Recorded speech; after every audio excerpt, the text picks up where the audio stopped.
로마서 제8장 31절부터 39절 말씀입니다. 우리 같이 한 목소리로 합독합니다. 시작. 그런즉 이 일에 대하여 우리가 무슨 말하리요? 만일 하나님이 우리를 위하시면 누가 우리를 대적하리요? 자기 아들을 아끼지 아니하시고 우리 모든 사람을 위하여 내주신 이가 어찌 그 아들과 함께 모든 것을 우리에게 주시지 아니하겠느냐? 누가 능히 하나님께서 택하신 자들을 고발하리요? 의롭다 하신 이는 하나님이시니 누가 정죄하리요? 죽으실 뿐 아니라 다시 살아나신 이는 그리스도 예수시니 그는 하나님 우편에 계신 자요 우리를 위하여 간구하시는 자시니라. 누가 우리를 그리스도의 사랑에서 끊으리요? 환난이나 곤고나 박해나 기근이나 적신이나 위험이나 칼이랴. 기록된 바 우리가 종일 주를 위하여 죽임을 당하게 되며 도살당할 양같이 여김을 받았나이다 함과 같으니라. 그러나 이 모든 일에 우리를 사랑하시는 이로 말미암아 우리가 넉넉히 이기느니라.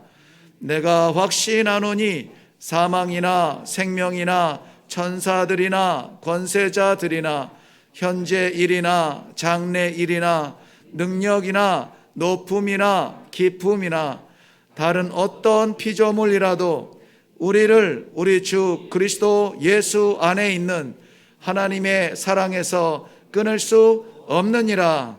아멘. 잠시 기도하겠습니다. 순간도 놓지 아니하시고 지금도 사랑하는 주의 백성들을 붙드시는 하나님 아버지의 사랑을 인하여 감사드립니다. 우리의 연약함을 기억하지 아니하시고 예비하신 은혜로 우리의 삶을 살게 하시는 아버지의 은혜, 그 사랑, 이 시간에 말씀을 통하여 다시 한번 확인하게 하시고 말씀을 믿고 의지하며 나아가는 하나님의 신실한 백성들 되게 하여 주시옵소서. 감사드리오며 예수님 이름으로 기도하옵나이다. 아멘. 우리 31절 한번 다 같이 가보겠습니다. 31절 한 목소리로 읽겠습니다. 시작. 그런즉 이 일에 대하여 우리가 무슨 말하리요? 만일 하나님이 우리를 위하시면 누가 우리를 대적하리요? 아멘. 아멘. 자, 이 말씀을 우리가 지금 읽고 있는데 제가 좀 이렇게 힘있게 읽었다고 해서 아니면 성도님들이 분명하게 읽었다고 해서가 아니라 문체나 이 느낌이 어떻습니까?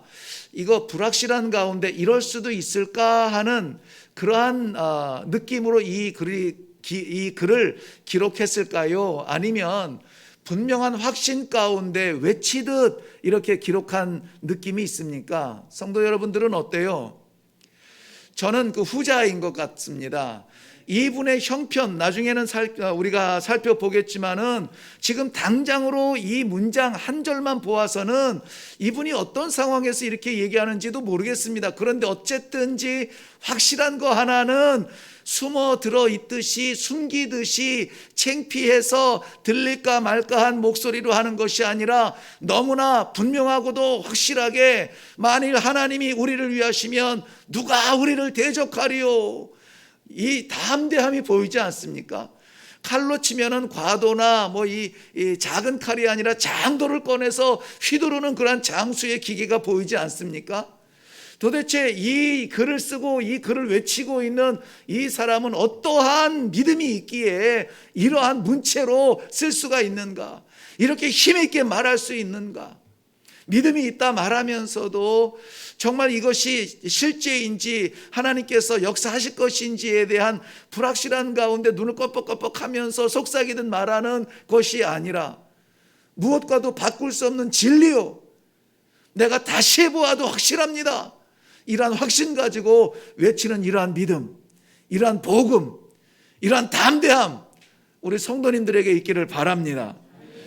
바울 사도의 글인데요, 바울 사도께서 하시는 말인데, 사실은 우리 바울 사도 하면은 굉장히 담대하게 당시에 지금으로 보면은 터키 지방이나 저 유럽의 입구까지 가서 복음을 증거했던 그런 아주 용맹 있는 사람처럼, 기계 있는 사람처럼 우리가 기억하고 있지만 사실은 약점이 많아요.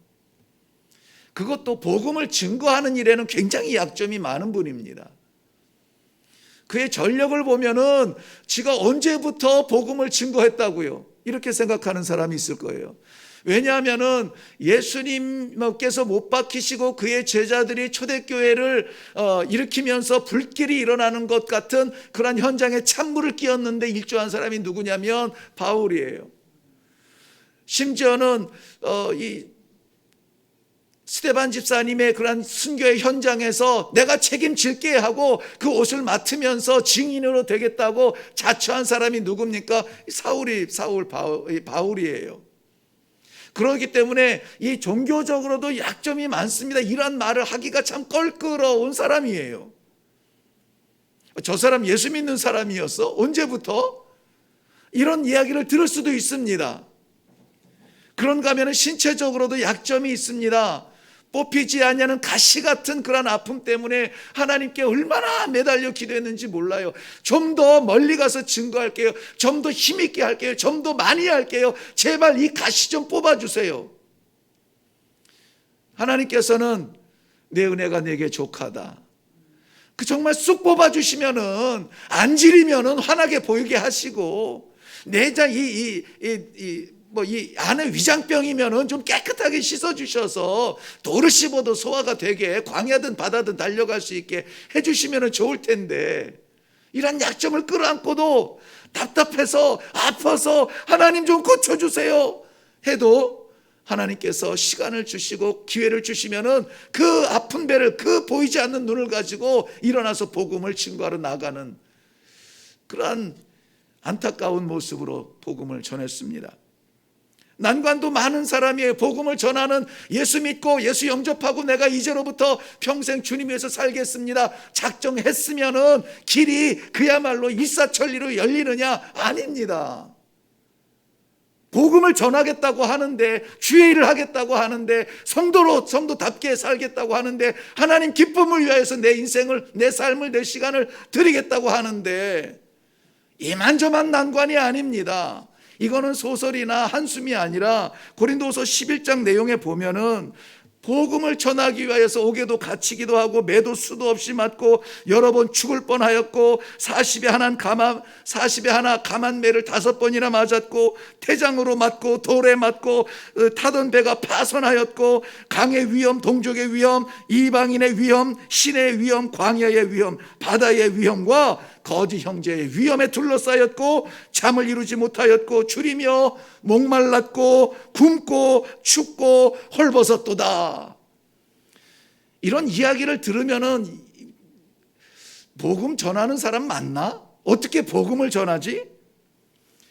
자랑할 것이 아니라 정말 이러한 약점들만 들여다보면은 지금 이러한 문체가 나올 수가 없습니다. 그럼에도 불구하고 사도 바울은 뭐라고 합니까?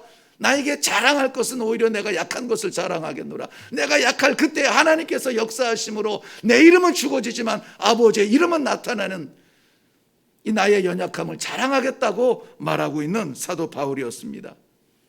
그렇기 때문에 사도 바울이 모든 그 개척했던 교회들이 다 자식 같고 안타까운 마음으로 품고 기도하겠지만은 특별히 에베소 교회 같은 경우에는 마음을 담고 사랑할 수밖에 없는 그러한 교회입니다. 이 아시아 지역, 터키 지방을 중심으로 한 지역에 복음의 그러한 보고와 같은 곳이 에베소 아닙니까? 에베소 교회의 6장 12절 보면은 자기를 위해서 기도를 좀 해달라고 부탁을 합니다. 도대체 사도 바울이, 그 선생님이, 그 복음의 사역자가, 그 영역 있는 분이 교회에, 자식 같은 교회에 나를 위해서 기도해다오, 뭐라고 부탁했는지 한번 볼게요. 에베소서 6장 19절 내려가 보면 이렇게 기록합니다. 나를 위해 기도하기를 내가 입을 열 때 하나님께서 말씀을 주셔서 담대하게 복음의 비밀을 알리게 하옵소서 할 것이니라. 내가 약점이 이렇게 많지만 내 입술을 열어서 복음을 증거할 때는 어떻게 해요? 담대하게 거칠 것 없게 폭풍우처럼 주의 복음을 증거하게 해달라고 나를 위해서 좀 기도해달라. 왜요? 약점이 많아요. 왜요? 너무나 막힌 게 많습니다. 할 수 없는 조건들을 가지고 있음에도 불구하고 아버지께서 주신 이 복음의 열정으로 복음을 증거해야 되겠으니 기도해달라. 숨어들지 않게, 쪼그라들지 않게, 비겁하게 아닌 척하지 않게 담대하게 주의 복음을 증거하게 나를 위해서 기도해달라. 근데 이 에베소서 이 기도를 부탁하는 이 순간도 사실은 감옥에 갇힌 상태예요. 감옥에 갇힌 상태. 무엇을 위해서? 복음을 위해서. 복음을 위해서입니다. 제가 이 고린도후서 11장에 나오는 사도 바울의 그 고난들을 쭉 나열을 했는데 뭐 시간이 남아서 나열을 한 것이 아닙니다. 너무나 이 구체적인 실제적인 그의 삶 가운데 당하는 고난들입니다. 무엇을 위해서? 복음을 위해서예요. 이 말씀을 묵상을 하면서 준비하면서 내 자신이 참 거울을 보듯이 두렵고 떨림이 있었습니다. 과연 복음을 위하여서 나는 아파한 적이 있는가? 나는 문매를 맞아본 적이 있는가? 복음을 위하여서 굶어본 적이 있는가? 외면당한 적이 있는가? 복음을 위하여서 손해본 적이 있는가? 복음을 위하여서 고통당한 그 잠 못 이루는 밤을 보낸 적이 있는가? 이래 생각해 보니 그 약점은 내 약점만이 아니었습니다. 이 시대를 살아가는 우리 성도님들 모두 다 고결한 모습으로 예배를 드리지만 과연 그 삶의 자세는 아름답고 귀할지 모르겠지만 복음을 위하여서 담대하게 복음을 증거해야 될 그 현장에서 입 꾹 닫고 지내지는 않았을까? 아닌 것처럼 지나가지는 않았을까? 성도인 것이 드러날까 봐 성경책도 들고 다니지 못하고 교회에 있는 것을 사용하는 것으로 만족하고 있지는 않는가? 두려움이 생겼습니다. 오늘 이 말씀을 우리에게 주시는 것은 저는 항상 그렇게 생각합니다. 말씀의 문매를 맞을 때마다 이것을 기회로 삼아야지. 이것이 기회가 돼야지. 그래서 이 말씀의 문매가 나를 때릴 때마다 성도님들도 동일하게 이 기회를 가졌으면 좋겠다 하는 마음으로 말씀을 나누는 것입니다. 좋은 말씀, 평안의 말씀, 축복의 말씀, 괜찮아요. 잘 될 겁니다. 온 세계가 코로나에 걸려도 안 걸릴 겁니다. 다 문 닫고 망하는데 잘 될 겁니다. 그렇게 공갈빵처럼 키우고 싶지는 않습니다. 이 시대에 우리가 복음을 들고 살아가는 성도라면 어떻게 살아야 되겠는가? 늘 말씀드리죠. 기도하는 사람, 말씀 보는 사람, 하나님의 사람들은 이 시대에 향하여서 눈빛이 빛나야 되고 복음에 이 강함이 있어야 되고 기도가 뜨거워야 되며 찬송이 확실해야 되고. 어제도 한 30초 정도 지나가면서 얼핏 봤습니다만은 요즘에 뭐 대세가 그 트로트인지는 모르겠지만 그 채널 지나가면서 잠깐 봤는데요. 야, 진짜 사랑을 고백하는 것처럼 저렇게 고백하면은 진짜 다 이루어지겠다 할 만큼 진심을 담아서 간절하게 눈에 눈물이 이렇게 방울방울 맺히면서 그렇게 노래를 해요. 세상 노래 트로트도 그렇게 합디다. 우리 찬송 그렇게 하면 안 되죠. 그것보다 더 생명을 담아서 감격을 담아서 감사를 담아서 하나님 아버지께 하는 건데요. 유한한 사람의 사랑을 노래해도 그렇게 뜨겁게 노래하거늘 살아계신 하나님 앞에 우리 찬양을 하는데 그렇게 하면은 안 되죠. 더 뜨겁게 감사하게 마음을 담아서 두근두근 거림으로 찬양을 해야 되지 않을까요? 사도 바울의 이 모습을 보면서 그렇구나, 내 형편이 어떻다고 해서 어때지면은 안 되는 거구나, 내가 지금 배고프다 해서 굶주렸다고 해서 움켜잡고 주저앉으면 안 되는구나. 왜? 내 안에 살아계신 하나님이 계심으로 그 하나님의 능력을 사모하는 마음으로 하나님, 내가 연약합니다, 힘 주옵소서, 내가 부끄럽습니다, 담대하게 증거하게 해 주소서. 개인적으로 만나면은 어떻게 되는지 모르겠지만은 제가 사실은 굉장히 내성적입니다. 말도 잘 못하고 뭐 길을 가면서도 이렇게 사람들보다는 길을 보면서 가요. 제가 좋아하는 거는 광야 같은데 아무도 없는 광야 혼자서 이렇게 시간 보내는 거 이런 거 좋아하고 그런데 말씀을 나누고 증거하고 예배를 인도해야 되는 이러한 상황 속에서는 내가 나로서 설 수가 없는 거예요. 나 자체로 거울을 보면은 거울 깨질 것 같아요. 너무나 연약하고 부끄럽지만 그런데 이 시대에 정말 이 말씀에 갈급해 있는 우리 성도들과 나눌 말씀을 하나님이 주셨는데 내 성품대로 할 수 없습니다. 내 성격대로 못합니다. 하나님께서 말씀에 담아 놓으신 것이 간절하면 간절하게, 기쁘면 기쁘게, 위험하면 위기의식을 가지고 그렇게 말씀을 나누어서 동질감을 갖기를 원하는 겁니다. 오늘 사도 바울은 연약한 존재이지만 문체에서 느끼는 것처럼 누가 우리를 뭐해요? 대적하리요. 누가 우리를 대적하리요.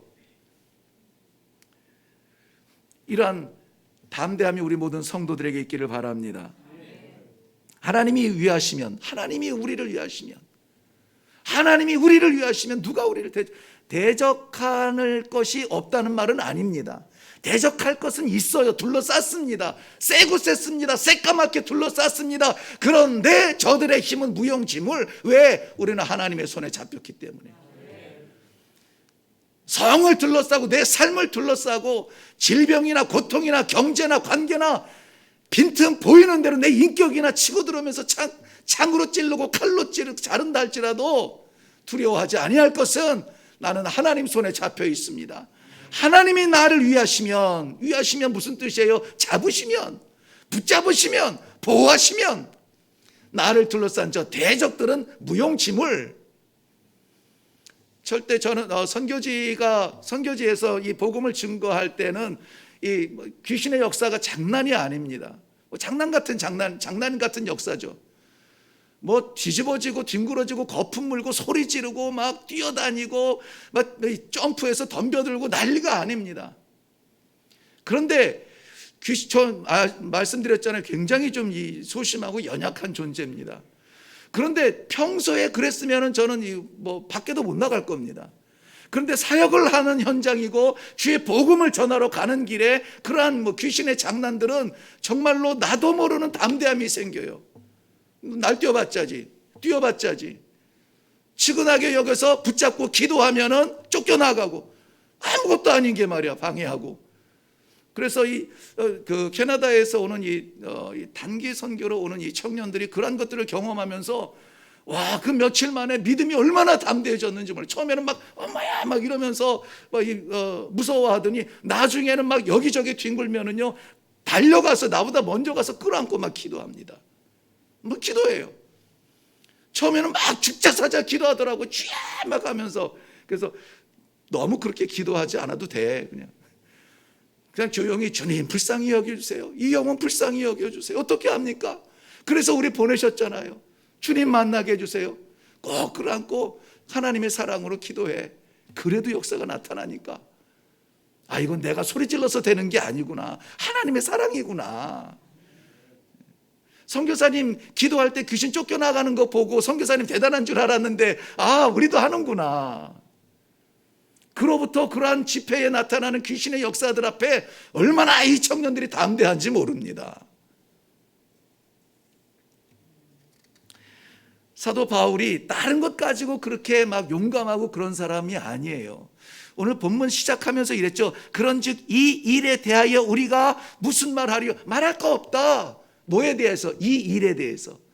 아, 그렇구나. 뭐 평소에 뭐 집안이든 어디든 다니는 데마다 이렇게 막 쌓아놓은 게 아니라, 용감하고 담대한 게 아니라 이 일에 대해서만큼은 양보 없는 강함이 있구나. 양보 없는 담대함이 있구나. 이 일이 무엇이냐? 바로 그 위에 있는 내용이에요. 28절부터 29절 30절까지 있는 내용입니다. 뭐냐면은 정리하면은 이 내용이에요. 하나님께서 그의 백성들을 만세전에 창조하시기 전에 정하셨고, 정하신 그들을 부르셨고, 부르신 그들을 의롭다고 말씀하셨고, 의롭다 하신 그들을 영화롭게 하셨다는 거예요.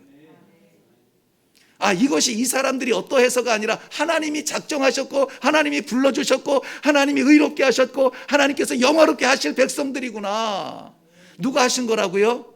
하나님께서. 내가 할 것 같으면 못하죠. 내가 하겠습니다 이렇게 못한다니까요. 근데 하나님께서 그렇게 하셨다니까 그거 얘기하는 거예요. 하나님이 당신들을 정하셨고, 하나님이 집사님을 부르셨고, 하나님이 장로님을 의롭다 하셨고, 하나님이 권사님을 영화롭게 하신다. 이것에 대한 확신, 이 믿음 없이 어떻게 살아갑니까? 이것에 대해서는 타협 없습니다.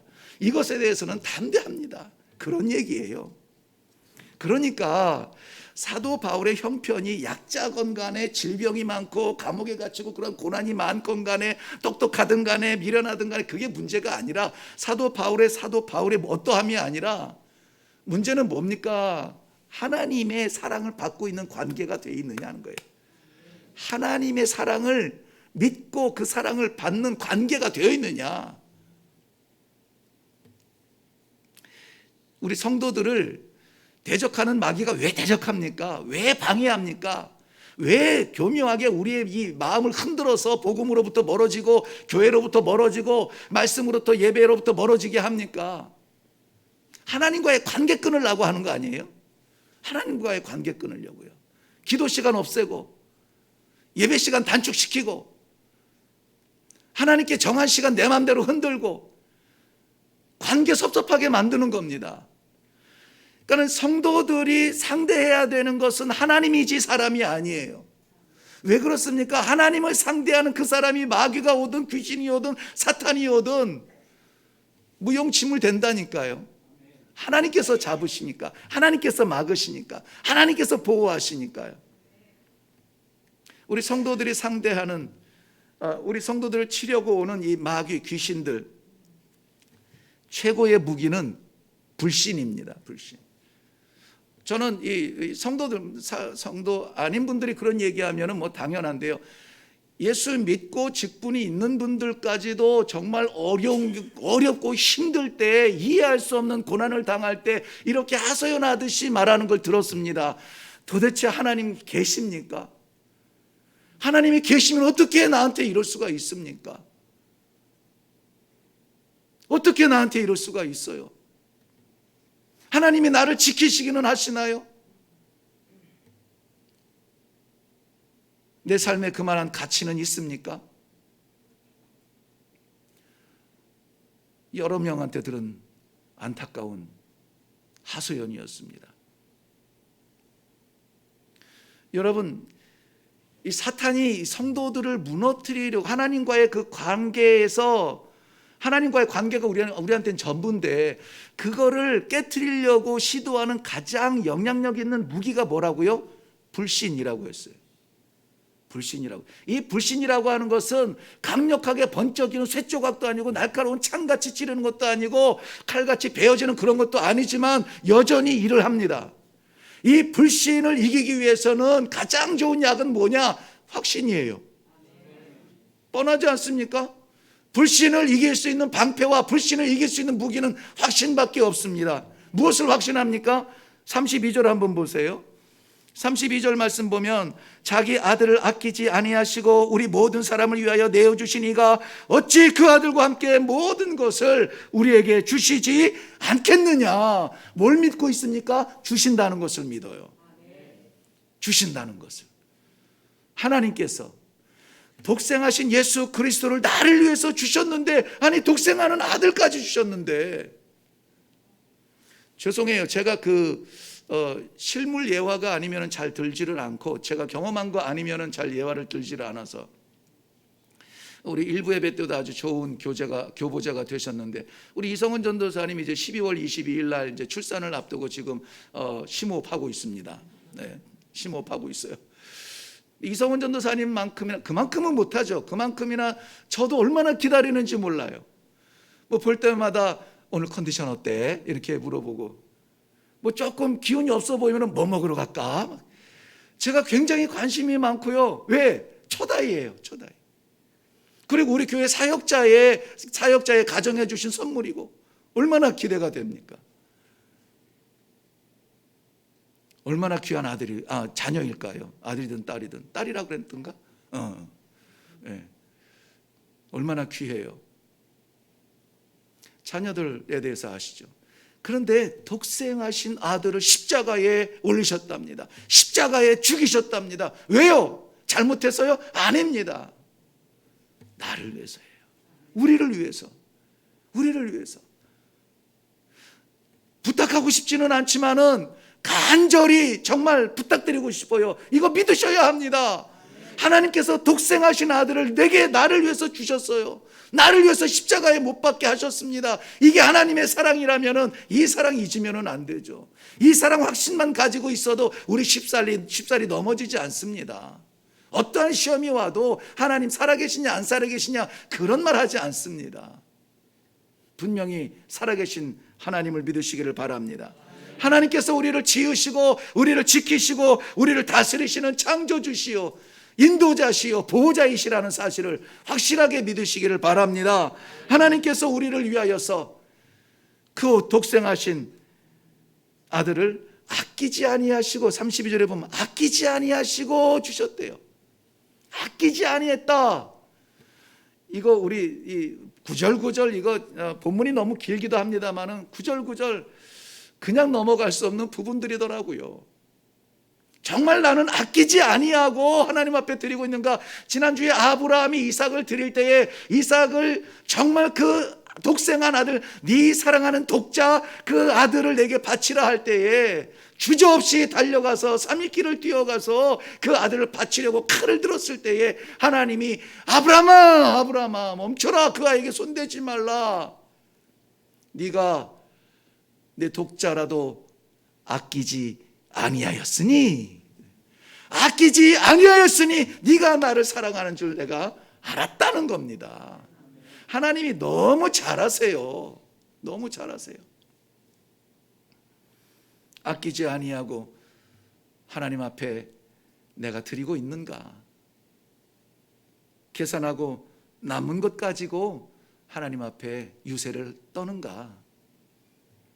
하나님께서는 우리에게 만 가지 은혜를 베풀어 주셨습니다. 이 말씀을 묵상하며 설교하기 전에 하나님께서 내게 주신 은혜가 구체적으로 뭔지 한번 생각해 보았습니다. 정말 만 가지 은혜요, 만 가지 은혜. 거기에다가 결국 독생하신 예수 그리스도까지 나를 위해서 죽으셨다니, 나를 위해서 주셨다니 말할 것이 없습니다. 실수하지 않으시는 우리 하나님이세요.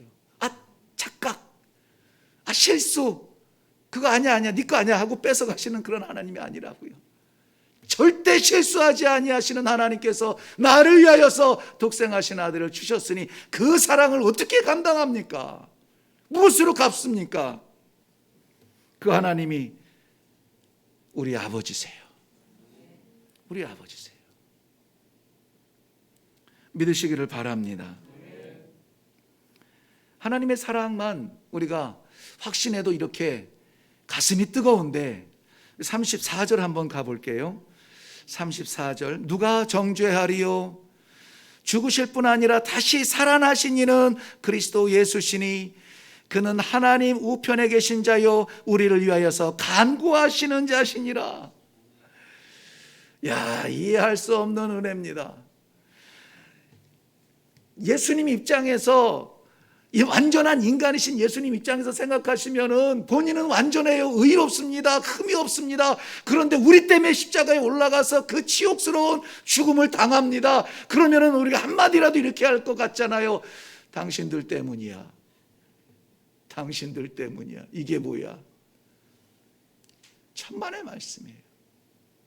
그 주님이 지금 어떻게 알고 계시다고요? 부활하시어서 승천하시어서 하나님 우편에 계시면서 우리를 위하여서 간구하신다고요.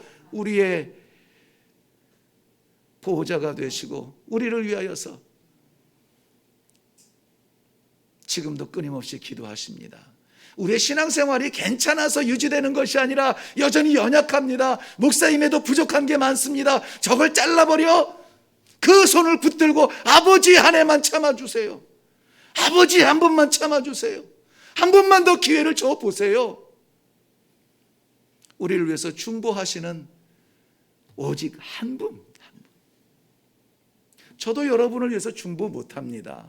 저도 약한데요 뭐. 나도 넘어지는데요 뭐. 우리를 위하여서 중보하시는 분은 오직 한 분, 예수 그리스도, 그분이 지금도 우리를 위하여서 기도하시고 있다는 사실을 믿으시기를 바랍니다. 우리를 위하여서 간구하시는 자시니라. 예수님은 우리의 구속자이십니다. 우리를 위해서 죽으셨고, 우리를 위해서 살아나셨고, 우리를 위해서 승천하셨고, 우리를 위하여서 중보하고 계시는 예수님. 우리의 신앙의 열매가 없어도 주를 위해 충성하겠습니다. 공갈빵처럼 어느새 우리의 충성의 열정이 식어도 우리가 배임을 당하지 않는 것은 지금도 우리를 위해서 중보하시는 우리 주님의 은혜입니다.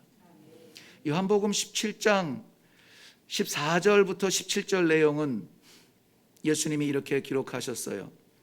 내가 아버지의 말씀을 그들에게 주었사오니 세상이 그들을 미워하였사오니 이제 내가 세상에 속하지 아니함 같이 그들도 세상에 속하지 아니함으로 인함이니이다. 내가 비옵는 것은 예수님의 기도입니다.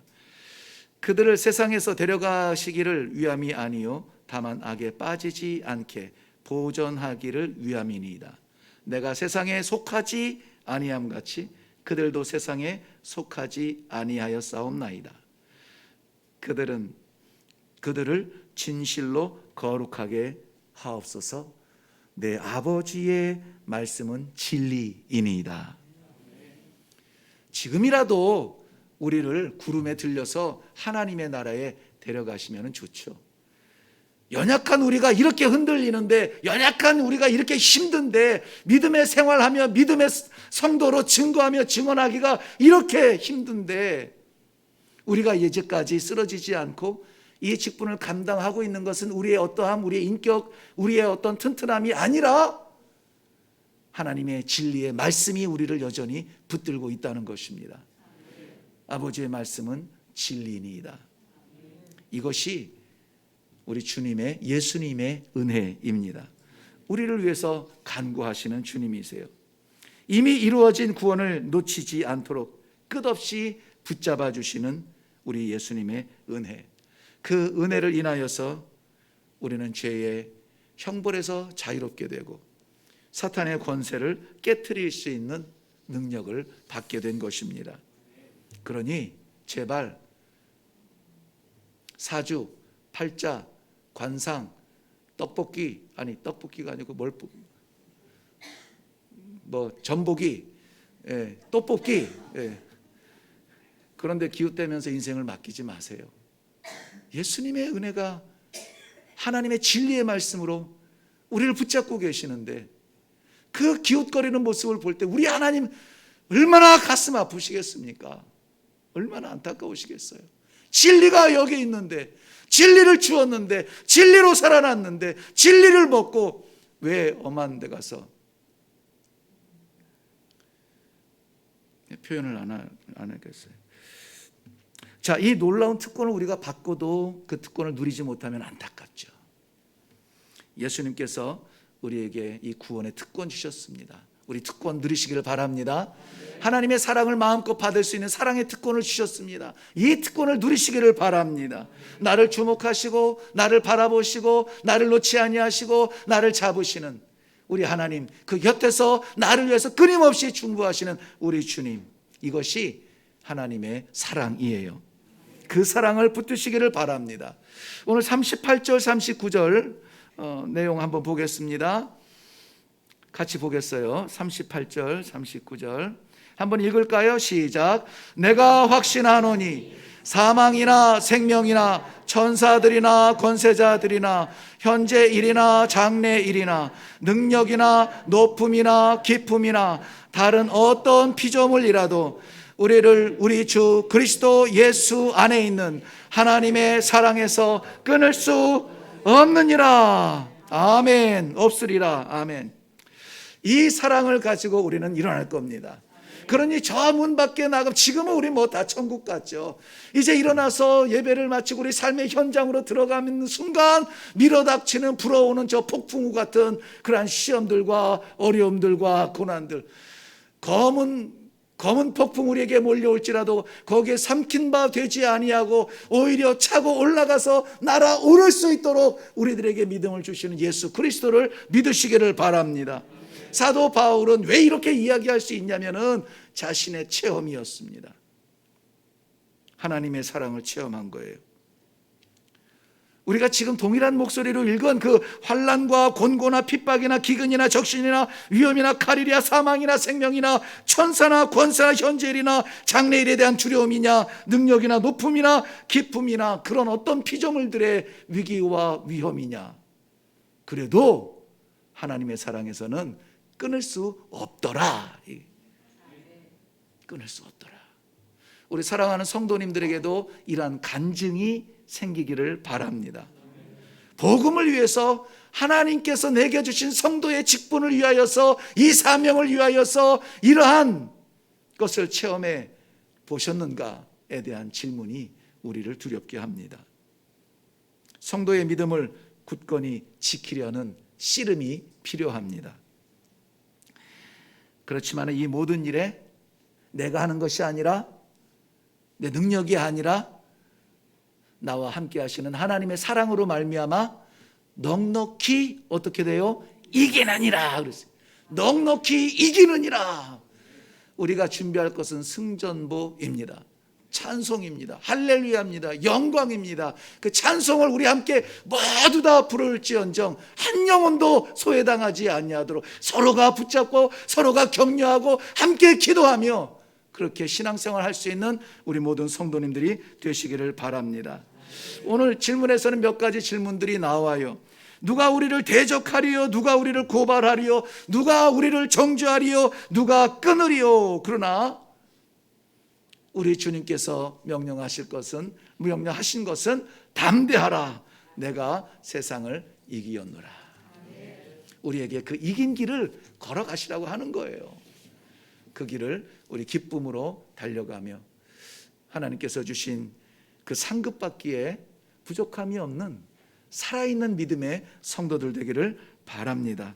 히브리서 10장 35절 말씀, 그러므로 너희 담대함을 버리지 말라. 이것이 큰 상을 얻게 하느니라. 큰 상은 그 상이에요. 그 상. 어떤 상입니까? 사도 바울이 달려가고 있는 그 하늘에 예비된 면류관, 그 상을 주는 건 뭐라고요? 복음의 담대함. 기도하겠습니다. 어려운 시대를 살아가면서 포기하지 아니하고 이 시간도 기필코 하나님 앞에 예배드리며 하나님 앞에 나 자신을 드리며 하나님의 은혜를 구하며 하나님 말씀으로 살아가기를 원합니다. 달려나와 예배드리는 주님의 백성들입니다. 이 믿음을 넘어뜨리고 잡아뜨리기 위하여서 사탄, 마귀, 귀신 총동원하여서 우리를 둘러싸고 공격한다 할지라도 두렵지 아니한 것은 하나님께서 주시는 이 담대한 신앙입니다. 넘어지지 않고 오히려 일어나 우리 하나님 마지막 시대에 찾으시는 믿음의 군사들답게 살아갈 수 있도록 은혜를 베풀어 주시옵소서. 감사드리며 예수님 이름으로 기도하옵나이다.